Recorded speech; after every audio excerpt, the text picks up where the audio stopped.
सम्मान्य सभामुख महोदय, हिजो मैले संसदमा बोलेको शब्दलाई राम्रोसँग नसुनिकन आज प्रकाशित समाचारमा मैले बोलेको शब्दलाई अश्लील शब्द भनी समाचार सम्प्रेषण भएकोमा मेरो गम्भीर ध्यान आकर्षण भएको छ।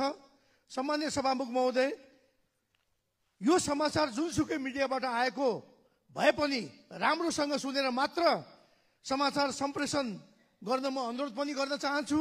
हिजो मैले संसदमा कुरा राखिराख्दा पार्टीको दबाब झेल्न नसकेर त्यो मान्छेलाई डिजी बनाउन सकिएन भनेर डिजी बनाइयो भनेर मैले भनेको थिएँ।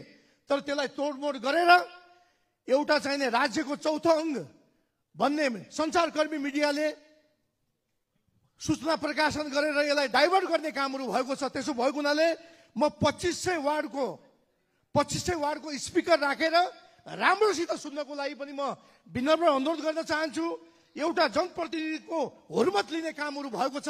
त्यसो भएको हुनाले यसलाई पनि छिटोभन्दा छिटो सार्वजनिक गर्नको लागि म सम्मान्य सभामुख महोदय मार्फत म आग्रह गर्न चाहन्छु र फेरि म अनुरोध गर्न चाहन्छु, यस्ता विषयलाई चाहिँ ध्यान दिएर मात्र समाचार सम्प्रेषण गर्न म आग्रह गर्न चाहन्छु। किन भन्दा मैले पटक पटक भन्दै आएको छु, महिनौं दिन अगाडिदेखि पोखरा र भैरवमा व्यापक भ्रष्टाचार भएको छ।